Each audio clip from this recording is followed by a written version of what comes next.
Je voulais tout d'abord donner la parole à Hugo, parce que Hugo Jolivet, puisqu'il y a deux Hugo, Hugo Jolivet a été l'un des premiers étudiants à s'adresser à nous, et notamment à Caroline Boutet-Croc, qui est connectée aussi, en lui disant, bah voilà, j'ai fait un test, j'ai utilisé ChatGPT pour faire une fiche d'arrêt.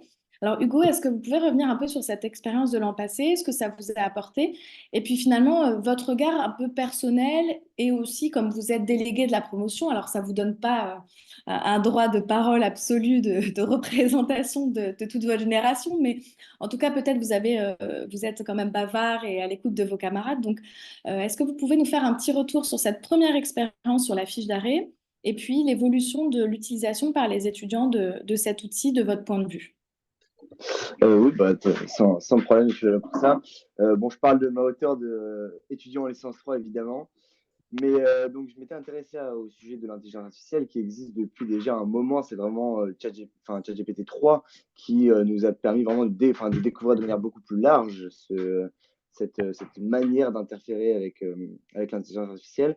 Alors, j'ai utilisé je voulais effectivement effectuer un test que j'ai soumis à Madame Boutécroc. J'en ai fait d'autres. J'ai aussi fait pour un cas pratique en droit administratif. Mon petit côté de publiciste revient, mais avec différentes techniques, le chain of thought, le retrieval augmented generation et le few shot prompting dont parlait Monsieur Simian, que j'ai utilisé en même temps.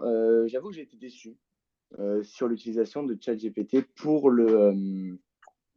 la fiche d'arrêt. Je lui ai envoyé plusieurs fiches d'arrêt, je lui ai montré comment faire, je lui ai donné la superbe méthodologie de Madame Boutet-Croc.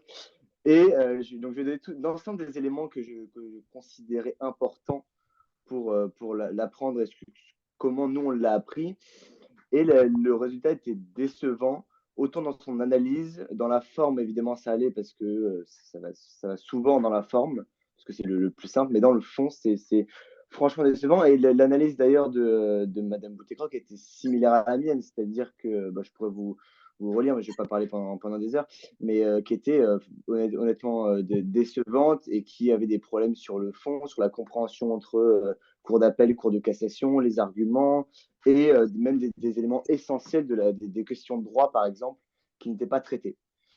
Donc j'étais plutôt sorti sceptique de ce test que j'avais aussi jumelé avec un cas pratique en droit administratif que j'avais soumis à John Christopher Roland, qui est maintenant maître de conférence à Nanterre, qui m'a fait un retour et qui m'avait dit que de manière générale, c'était bien, mais qu'encore une fois, il n'y avait pas de source et que le problème principal qu'il y avait avec ChatGPT actuellement, donc c'était ChatGPT 3 à l'époque, je sais que ChatGPT 4, ça a pas mal changé. D'ailleurs, pour le Retrieval Augmented Generation, ça a même drastiquement changé, je pense, parce que c'est possible d'importer des PDF, par exemple. Donc ça, je pense que c'est un véritable changement. La différence de ChatGPT 3 où on est limité dans le nombre de textes et de caractères à envoyer. Donc en fait, si on veut par exemple faire un résumé un énorme pavé juridique, en fait, il faut le faire en plein d'étapes.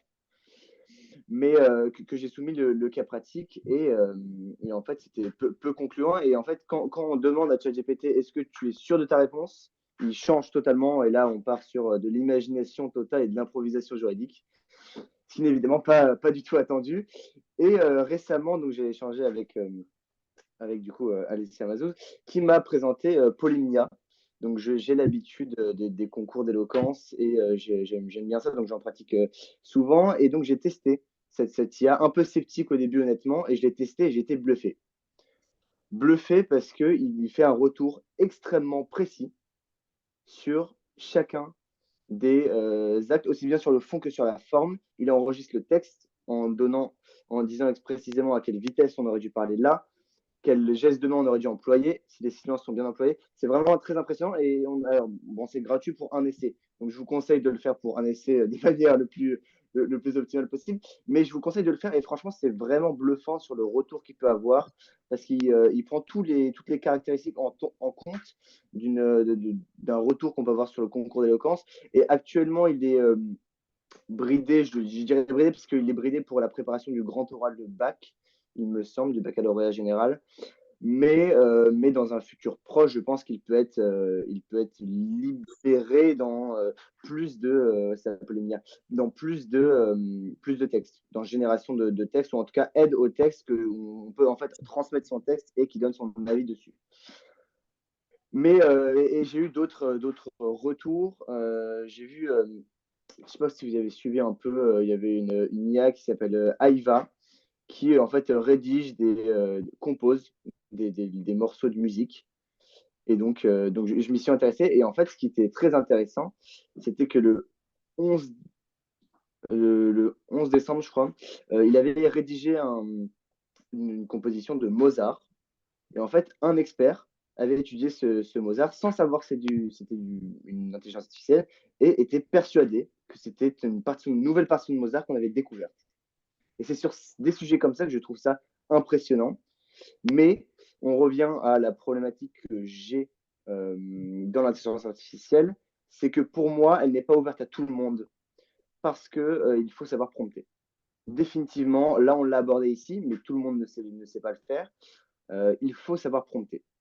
Définitivement, parce que sinon, il donne des résultats absolument incohérents et sans fond. Faut vraiment le cadrer.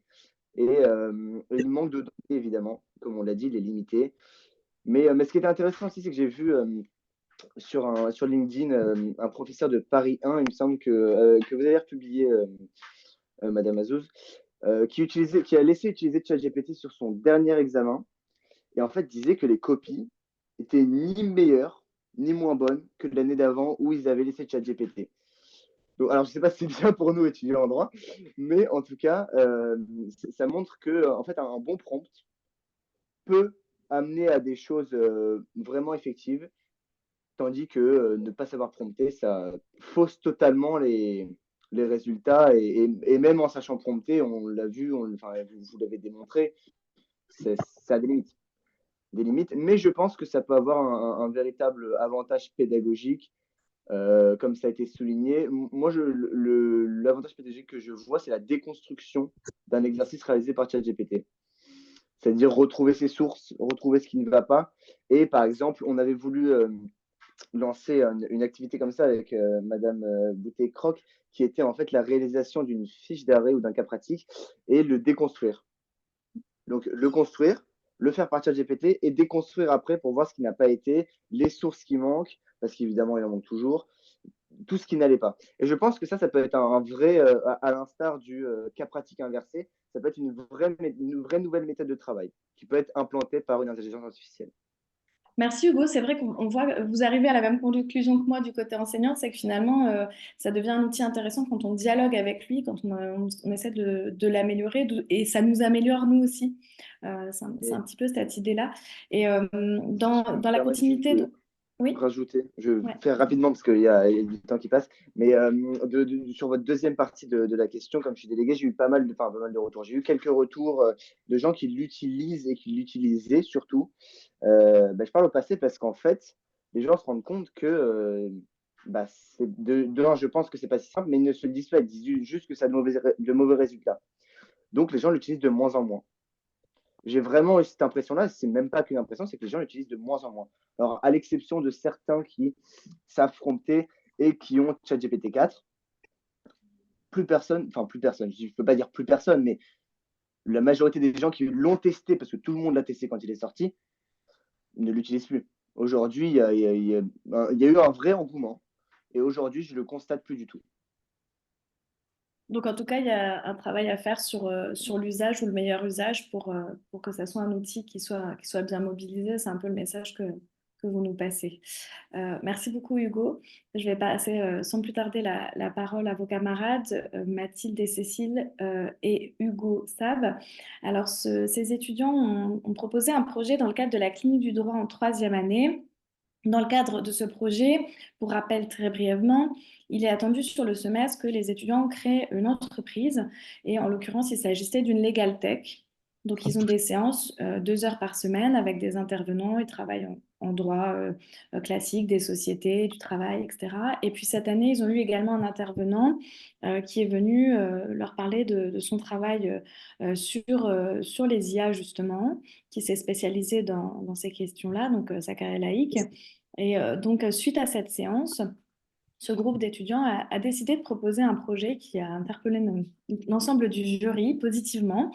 Alors, je voudrais d'abord donner la parole à Mathilde et Cécile pour qu'elles nous expliquent le thème qu'elles ont choisi, parce que c'était quelque chose qui leur tenait à cœur, et puis finir avec Hugo pour qu'il nous montre comment il s'est saisi de l'IA pour l'intégrer dans son projet de clinique. Donc là, c'est pas un travail sur un exercice classique de droit où on utilise l'IA, c'est vraiment un groupe d'étudiants qui a mis l'IA dans son projet de création. Et c'est pour ça que je voulais finir avec eux, parce que je trouve que c'est une touche positive de leur intelligence collective en plus. Donc c'est un peu tout ce qu'on aime. Donc je vous laisse la parole en premier, Mathilde. Et Cécile, si elle est encore avec vous, je ne sais pas. Oui, oui, là. Ouais. Merci, Madame Mazous. Bonjour à tous. Donc, nous, dans le cadre de ce projet, on a voulu utiliser l'IA de manière inédite et différente, puisque avec notre application AdoProtect, l'IA, elle vous aide à protéger vos enfants. Donc, pour avoir quelques chiffres, en France, il y a 10% des mineurs qui révèlent avoir déjà subi du harcèlement moral. Et aujourd'hui, avec le développement des nouvelles technologies et des réseaux sociaux, il n'y a aucune pause dans le harcèlement. Et malheureusement, il y a très peu d'outils qui existent pour le prévenir. Et donc, avec AdoProtect, on vous en propose un. Donc, pour vous expliquer brièvement notre application, donc AdoProtect, une application à destination des parents. Les parents vont nous donner le numéro de téléphone de leur enfant et à partir de l'utilisation de l'intelligence artificielle et de notre robot, nous repérons les signes de harcèlement dans le cas d'un enfant harcelé ou d'un enfant harceleur. Pour des questions de respect de la vie privée, les messages des enfants ne seront pas révélés aux parents. En revanche, grâce à l'IA, le parent il sera alerté en cas de harcèlement repéré sur une échelle de gravité que nous avons créée de 1 à 5. Donc, je vais peut-être laisser Cécile vous expliquer pourquoi ce projet nous tient à cœur et pourquoi on l'a choisi. Bonjour. Alors, faut savoir qu'avec Mathilde, nous toutes les deux, on a déjà été confrontées à du harcèlement. Donc moi, j'ai déjà été confrontée à du harcèlement scolaire qui s'est exporté sur les réseaux par la suite. Donc c'est pour ça qu'on comprenait vraiment la problématique et la thématique sur laquelle on a travaillé. Et on a décidé du coup d'en faire tout un projet et de développer vraiment une application, en fait, c'est quelque chose, on pense que ça peut avoir un vrai but et c'est un vrai sujet de société. C'est pas seulement un produit qui permettrait de faire des profits. Ça pourrait avoir un vrai impact positif sur la société et c'est pour ça qu'on a décidé de développer donc tout l'aspect IA dont Hugo va vous parler dans quelques minutes. Et on a aussi décidé de développer tout un aspect en fait de prise en charge et d'aide de prise en charge pour les parents. On a décidé de pouvoir recenser aussi des numéros de psychiatres, de psychologues, et on trouvait ça intéressant en fait de mélanger aussi donc l'IA avec l'échelle de gravité qui a été construite et dont Hugo va vous parler, et tout ce qui est en fait point de vue plus humain, donc avec la possibilité d'avoir de l'aide par des professionnels de santé et donc de rester quand même dans le côté humain. Et bah, du coup, voilà pour la présentation. Et je pense qu'on va pouvoir passer à la présentation de l'IA que Hugo va vous faire. Ouais, ce qu'il faut retenir, c'est que c'est vraiment une application qui sert d'aide aux parents. Et là, l'intelligence artificielle est très positive puisqu'elle sert de levier aux enfants qui ont souvent beaucoup de mal dans le cadre du harcèlement à se confier aux parents par peur de représailles, par honte. Et donc, avec cette intelligence artificielle et cette IA, on vous aide, vous les parents. Donc bonjour Merci à tous Mathilde et et à Cécile. tous, Ouais, je Hugo. suis Hugo Sab et du coup je voulais déjà remercier Madame Mazos pour cette invitation aujourd'hui, pour son intérêt qu'elle porte à notre sujet. Alors excusez-moi. Voilà. Donc c'est sûr que c'est une question importante, tout ce qui est IA aujourd'hui, parce que chaque presque génération est confrontée à ce genre de soucis. On a eu l'arrivée d'Internet en premier, puis ensuite les calculatrices programmables, où on pouvait mettre par exemple des cours ou quoi, qui étaient suspectés, enfin, on pouvait potentiellement tricher là-dessus. Et maintenant l'IA, donc c'est à savoir comment aborder ce genre de technologie pour le corps enseignant et pour les élèves aussi d'une bonne manière. Donc ensuite, enfin, Par conséquent, de notre projet, on avait été introduit à cet outil OpenAI par Monsieur Link, qui était intervenu pendant un des cours de clinique. Et c'est du coup la solution qu'on s'est dit qui était la plus simple, la plus pratique pour faire ce projet. Donc, je vais vous partager mon écran sur déjà le logo qu'on a pu faire avec OpenAI, qui nous a proposé ce logo-là. On s'est dit que c'était une bonne solution. Et ensuite, concernant la...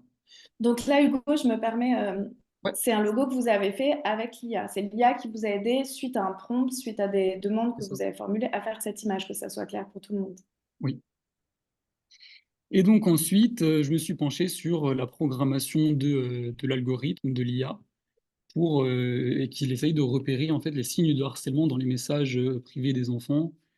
Et donc voilà, je vais vous visiter un peu sur comment ça s'est passé. Donc là, c'est différents programmes que j'avais essayés, où du coup le OpenAI lui-même fait le test, voir s'il n'y a pas de bug, de soucis avec particulier. On le met ensuite dans le playground, dans ce petit truc qui est disponible. Là, du coup, je mets le preset que j'avais programmé et je vais essayer avec différents messages qui s'apparentent à du harcèlement. Donc, j'avais essayé en premier avec quelque chose qui s'apparente comme étant pas du harcèlement, juste un message très simple, voir s'il est capable de faire la distinction entre les deux. Salut, j'espère que tu vas bien, il ressort bien que ce n'est pas du harcèlement. Ensuite, avec un message qui pourrait être apparenté comme du harcèlement, tu sers à rien, on va mourir. Il repère bien que c'est signe de harcèlement, quelque chose qui est insultant, euh, qui insulte. Donc pareil, avec juste différents messages comportant différentes insultes, etc. Donc voilà, bien sûr, ça, ce qui était important, que l'usage d'un gros mot ne représente pas forcément du harcèlement. Donc on l'emploie dans une phrase qui, dans un contexte où on ne souhaite pas insulter la personne, simplement juste utiliser ce mot-là comme ponctuation, et il ressort bien que ce n'est pas du harcèlement. Donc ensuite, voilà, différents exemples de messages qui, pareil, sont du harcèlement pur et dur. Et donc, en fait, ce prompt-là, je l'avais fait donc, avec un langage Python, je ne sais pas si vous voyez bien, mais on a du coup, au début, ton rôle est de détecter les signes de harcèlement, et ensuite, on rentre dans le codage différents mots, différentes phrases qui seraient considérées comme harcelant, bien sûr, avec la répétition, et ainsi, il s'entraîne et il va lui-même créer des situations où, par exemple, avec un mot que je n'ai pas rempli, va sortir la phrase, quand même, va détecter que c'est du harcèlement. C'est tout pour moi.